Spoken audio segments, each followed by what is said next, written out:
নমস্কাৰ।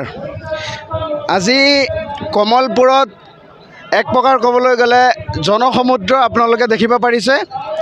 আমাৰ চাওক, আজি ইয়াত যিহেতু আমাৰ অসম প্ৰদেশ কংগ্ৰেছ কমিটিৰ মাননীয় সভাপতি গৌৰৱ গগৈ ডাঙৰীয়া ইয়াত উপস্থিত হ'বই, গতিকে এক প্ৰকাৰ ক'বলৈ গ'লে ইয়াত ধুমুহাৰ সৃষ্টি হৈছে।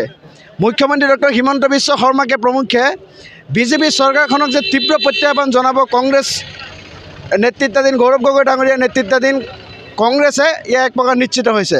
ইয়াত আপোনালোকে দেখিব পাৰিছে ৰঙিয়াৰ কমলপুৰত এক প্ৰকাৰ ক'বলৈ গ'লে জনসমুদ্ৰ পৰিণত হৈছে। বৃহত্তৰ এলেকা আপোনালোকে দেখিব পাৰিছে, হাজাৰ হাজাৰ মানুহ ইয়াত সমাগম হৈছে। এক প্ৰকাৰ ক'বলৈ গ'লে কি চাওক, কিছু সময় পূৰ্বে যেতিয়া নেকি আমাৰ বিৰোধী দলৰ উপদলপতি অসম প্ৰদেশ কংগ্ৰেছ কমিটিৰ মাননীয় সভাপতি গৌৰৱ গগৈ ডাঙৰীয়া ইয়াত উপস্থিত হোৱাৰ লগে লগে লাখ লাখ মানুহৰ ইয়াত সমাগম উপস্থিত হ'বহি। যিহেতু আপোনালোকে দেখিব পাৰিছে ডক্টৰ হিমন্ত বিশ্ব শৰ্মাক যে এক প্ৰকাৰ প্ৰত্যাহ্বান জনাব গৌৰৱ গগৈ ডাঙৰীয়া এক প্ৰকাৰ নিশ্চিত হৈছে। আপোনালোকে দেখিব পাৰিছে এই দূৰ দূৰণিৰ পৰা 5-6-10 কিলোমিটাৰলৈকে একদম গাড়ীৰ লাইন ধৰি আছে। ইফালৰ পৰা আৰু ইফালে কমাচ কম 5-6 কিলোমিটাৰ আমি খোজকাঢ়ি আহিছোঁ।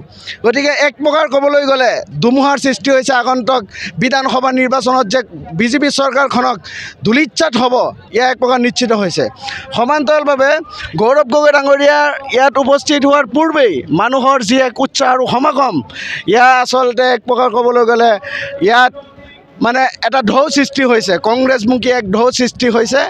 আৰু আপোনালোকে জানে আমাৰ কংগ্ৰেছ দলৰ যেতিয়া নেকি যোৱাকালি আমি লাইভ চলাইছিলোঁ গৌৰৱ গগৈ ডাঙৰীয়াৰ 70,000কৈ 80,000কৈ মানুহে লাইভত তেওঁলোকে নিজে চাইছিলে, ৱাচ কৰিছিলে ভিডিঅ'বোৰ। গতিকে আপোনালোকে নিজে ভাবক, এই মানুহৰ সমাগমে এটাই কথা নিশ্চিত কৰিছে যে মানুহবোৰে এক প্ৰকাৰ কংগ্ৰেছমুখী হৈছে আৰু কংগ্ৰেছৰ চৰকাৰত তেওঁলোক অপেক্ষা কৰিছে। গৌৰৱ গগৈ ডাঙৰীয়াই যোৱাকালি আৰু আগতেও কি কৈছিলে, হৈছে হিমন্ত বিশ্ব শৰ্মা। গতিকে হিমন্ত বিশ্ব শৰ্মা কোন হয় সেই আগন্তুক নিৰ্বাচনত প্ৰমাণ হ'ব। গৌৰৱ গগৈ ডাঙৰীয়াই ঠিকেই কৈছিলে যে তৰুণ গগৈ ডাঙৰীয়াৰ পিছত ডেগাৰ মৰা মানুহজনেই হ'ল মুখ্যমন্ত্ৰী ডক্টৰ হিমন্ত বিশ্ব শৰ্মা। আজি এক প্ৰকাৰ নিশ্চিত হৈছে, লাখ লাখ মানুহ ইয়াত সমাগম হৈছে। আপোনালোকে দেখিব পাৰিছে।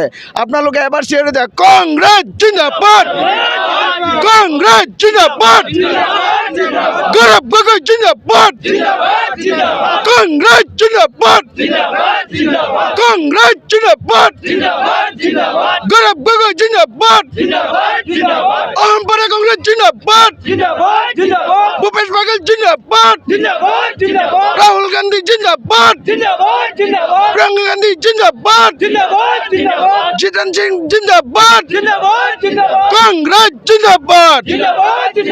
মানুহৰ ইয়াৰ এক প্ৰকাৰ উৎসাহ ক'বলৈ গ'লে আমাৰ কেমেৰামেনক আমি দেখাব চেষ্টা কৰিম। আপোনালোকে দেখাই দিয়কচোন, ইফালৰ পৰা মানুহ, ওপৰৰ ফালৰ পৰা দেখাই দিয়ক মানুহৰ কিমান সমাগম হৈছে। হিমন্ত বিশ্ব শৰ্মা আজি ভয় নাখালেই হ'ল।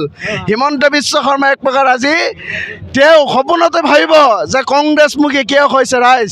এক প্ৰকাৰ মানুহক লাঞ্ছনা বঞ্চনা কৰি এই মুছলমান সম্প্ৰদায়ৰ মানুহখিনিক যি এক লাঞ্ছনা বঞ্চনা আৰু তেখেতক এই ভোটাৰ লিষ্টৰ পৰা কৰ্তন কৰা মানুহক যি আৱেগ আৰু তেওঁলোকৰ ওপৰত যি ক্ষোভ, এই বিজেপি চৰকাৰমুখী ৰাইজক এতিয়া পাল্টাই কিনে কংগ্ৰেছমুখী এতিয়া হ'বলৈ ধৰিছে। ৰাইজ আপোনালোকে দেখিব পাৰিছে।